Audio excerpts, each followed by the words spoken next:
ግሩም ፈጽሞ መሞት እንዳልነበረበት እና የሂሩትን መጨረሻ ማየት የቸኮለ ነበር። በሱ ምን እንደሚታዘብና ምን እንደሚላት እንዲሁም የዋዳኔ ትክክልና እውነተኛ እንደሆነች ቢያቅ የሚለውን ተመኝቼ ነበር። ነገር ግን አልሆነም። ግሩሜ እንደምታዩት ሙቷል። ነገር ግን ደግሞ የሚያሳዝን ነገር ሂሩት ለሰው ታዝናለች ወይስ የውሸት ነው? አላውቅም። እስኪ ግምታችሁን። በመጀመሪያ አሰላሙ አለይኩም ወራህመቱላሂ ወበረካቱ። ውድና የተከበራችሁ ወደ ነፍሳ ዩቲዩብ ቤተሰብ እንዴት ናችሁ? ደህና ናችሁ ወይ? ከእኔ ጋር አልሐምዱሊላህ። እንደውም ክርስቲያን እህት ወንድሞቼ ሰላም ብያለሁ። በያለንበት የዓለም ዳርቻ ሰላማችን ብዝት ብዝዝት ተረፍረፍ ይበለልኝ። ውድ ሀገሬ ልጆች፣ ለቤቴ አዲስ የሆናችሁ ሰብስክራይብ ማድረጋችሁን እንዳትረሱ። እንዲሁም ነባር ቤተሰቦቼ ከጎኔ ሆናችሁ ስለምሰጡኝ አስተያየትና ስለምታበረታቱኝ ከልብ አመሰግናለሁ። ዛሬ እንደመጣሁት የክፍል 52ን የዮአዳን ድራማ ይዤ ነው የመጣሁት። ትወዱታላችሁ ብዬ ተስፋ አለኝ። ስህተት ካለ እረሙኝ፣ አስተያየታችሁን በኮሜንት ገለጹልኝ እላለሁ። ውድ ቤተሰቦች እና ዮአዳን እንደምናዋት ከፊት አንስታ እናቷም አባቷም ትተዋት የሄዱት ወይም የተለዩዋት መከራና ግፍን ከታይ ከላይ በህፃናት ጀምራ እየተጋፈጠች ያለችው አንድ በህይወቷ አለኝ የምትለው ውድ አጎት ነበራት። ውድ አጎቷ ደግሞ ከጊዜ በኋላ በጣም ይሳሳላታል። በጣም ብዬ ልንገራችሁ፣ ያው ታውቁታላችሁ። እና አለኝ ያላችሁ ሰዎች ከጎናችሁ ሲለይ ምን አይነት ስሜት ይሰማችኋል? አይደለም ሞትና የሆነ መለየት ሲባል ራሱ ከሀገር ለሀገር ሊሆን ይችላል፣ ግን በጣም ይከብዳል። አለኝ የምትለው አጎቷ ውድ የምታከብረው ልክ እንደ እናትም እንደ አባትም ሆኖ ያሳደጋት የእናቷን አደራ ተቀብሎ እያሳደጋን ነበረ። ሊዲያ በጣም ትቀናለች። ከኔ ይልቅ አንቺን ነው የሚወደው ትላለች። ሂሩትም እንደዛው። ለምን መሰላችሁ? ዮአዳን ማለት የእናት አባቷን ውርስ የያዘች ብዙ ገንዘብ ያላት ሀብታም ልጅ ነች። ነገር ግን በገንዘብ ሳይሆን በማንነት የምታይና ምርጥዬ የሆነች አስተዋይ የሆነች ልጅ ነች ዮአዳን ማለት። ስለዚህ በህይወቷ አለኝ የምትለውን ሰው አንድ አጎቷን በሁሉም ነገር ያን ሁሉ የሂሩትና ሊዲያ እየዘባረቁ ውሸቱንም እውነት እያደረጉ በማስመሰል እስከ ዛሬ ድረስ ውጣ ውረድን ይዘው ነበረ። ነገር ግን መጨረሻ ላይ እውነቱ ሊዋጣ ወይም እውነቱ ሊጋፈጥ ሲል እንደዚህ ነገር በመለየቱ ወይም ግሩሜ በሞቱ በጣም እኔ ተናድጃለሁ ወይም አዝኛለሁ። ለምን የዮአዳን ህይወት የዮአዳን እውነታኔ ተጋልጦ ማየት፣ የሂሩት ስራ ደግሞ ተጋልጦ ማየት ምኞቴ ነበር። እናንተስ?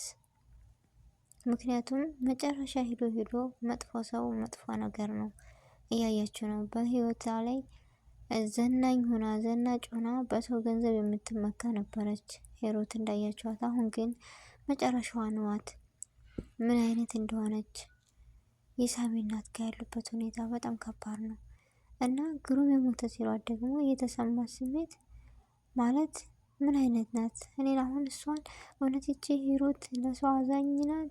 ያቺ ጨካኝ ናቸው እንደዚህ የምታዝነው ወይስ ለማስመሰል ነው? ግራ ገብቶኛል። እናንተስ እንደኔ ግራ የገባችሁ ማለት ሂሩት ለሰው አዝና እንደዚህ ማልቀሷ ወይም ወደ ማንነቷ መመለሷ ገና ምን አይታ? ብዙ ግፍ እኮ ሳይሰራች ሴት ናት። ሊዲያ ደግሞ እንዳያችሁ በአባቷ ሀዘን በጣም ተጎድታለች። አባት ነው እና እያለ እኮ በጣም ታመናጭቀው ነበረ። በጣም አትወደውም ነበረ። የእናቷን ብቻ ነው የምትከተለው። ዮአዳንን ራሱ ልጠላት ያደረገቻት የሂሩት ሴራ ነው። አንቺ ጨካኝ ነው መሆን ያለብሽ እንደ እናት፣ አንቺ የኔ ልጅ አይደለሽም እያለች እዚህ ደረጃ ያደረሰቻት እናቷ ነች። እና እንደው ግን በጣም ደስ ያለኝ ምን መሰላችሁ? የሳሚና የዮአዳን መቀራረብ በጣም ደስ ብሎኛል። ትናንትና እንዳየችው ሳላውቅም ሆነ በማወቅ አስቀይም ያለሁ ይቅርታ አድርግልኝ ብለዋለች። ምክንያቱም ያላትን ቦታና ያለውን ነገር ስታየው በጣም ደስ ብሏታል።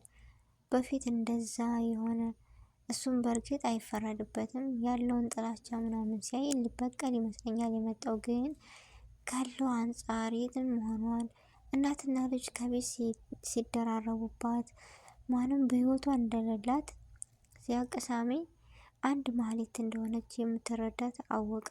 ከዛ በኋላ ያንን መጥፎ አስተሳሰቡን ቀየረ። ከዚህ ትልቅ ትምህርት አለ በነገራችን ላይ ቤተሰቦች። እሱ ምን መሰላችሁ? አንድ ሰው በመጥፎ የሄደብንን ሰው ራሱ በጥሩ ነገር መቀየርና ማስተማር እንችላለን። ዮአዳና ሳሚ እንዳያችሁት እሱም በመጥፎ ነበር ያሰባት፣ እሷም እንደዛው። ግን መልካም ስለሆነች በማንነቷ እየተረዳ እያየ ሲመጣ በራሱ ጊዜ ሊቀይራች ቻለ።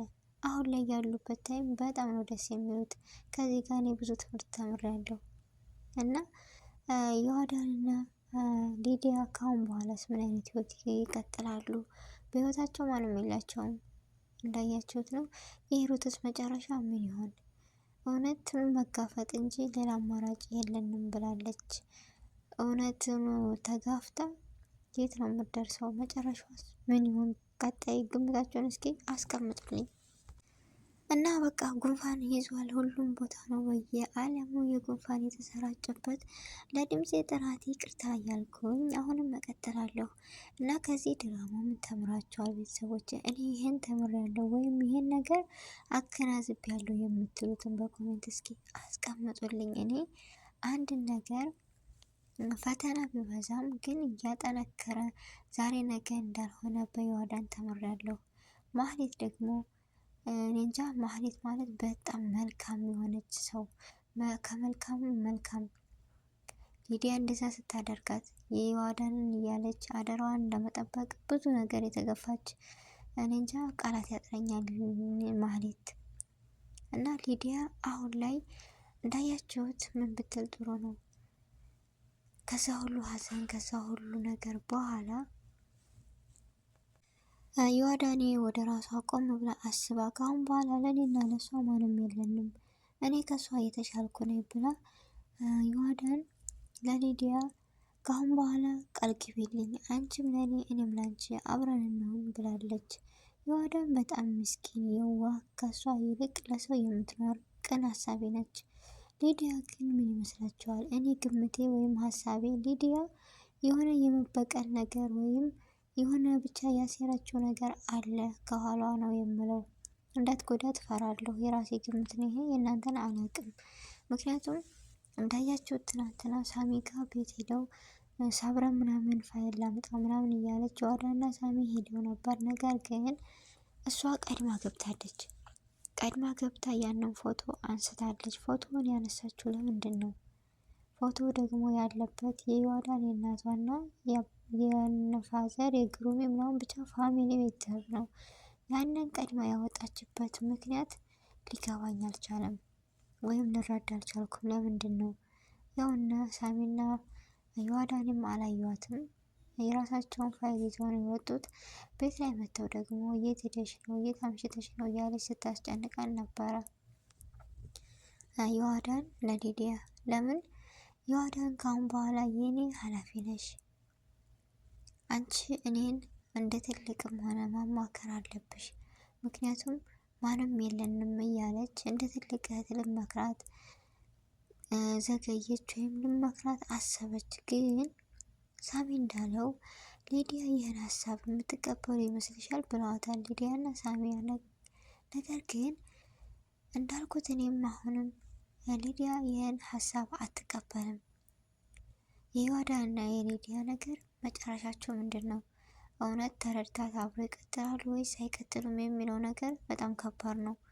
ምክንያቱም ለመፍረድ በጣም አሰቃቂ ነው። ወይም ሊዲያ ማለት አሁን ጥሩ ሆና በጣም ነው የምችልበት ነገር አለሞችን አሁን ጥሩ ሆና ነገ ጧት ትቀይራለች። ያንን ፎቶ የደበቀችበት ምክንያት ምን እንደሆነ ባላቅም፣ ያው ዮአዳንም በስሜታዊ ሆና ሊዲያም መታታለች በጥፊ። ለምን? በራሷ ውስጥ ማድረግ ሰድባ መክራ ማሳደግ ወይም መኖር ስለምፈልግ ብቻ ይህን ነገር ሊዲያ አትቀበልም። መጨረሻቸው ምን እንደሚሆን አላቅም። የእናንተንም ግምት አስቀምጡልኝ። የኔም ግምት ይሄን ነው። እንደውም ሂሩትና የሳሚ እናትስ መቼ ነው ሴራቸው የሚጋለጠው? ይጋለጣል ወይስ አይጋለጥም? በዚሁ ይቀጥላል የሚለው ራሱ ሀሳብና አስተያየታችሁን እስኪ አስቀምጡልኝ ቤተሰቦች። እና የዛሬው ቪዲዮ ይህን ይመስል ነበረ። ውድና የተከበራችሁ ወደ ቻናሌ ቤተሰቦች ትወዱታላችሁ ብዬ ተስፋ አለኝ። ላይክ እና ሼር ኮሜንት ማድረጋችሁን እንዳትረሱ። በአዲስ ቪዲዮ እና በአዲስ ነገር እስከምንገናኝ ድረስ በያለንበት የዓለም ዳርቻ ሰላማችን ይብዛ። አሰላሙ አሌይኩም ወረህመቱላሂ ወበረካቱ።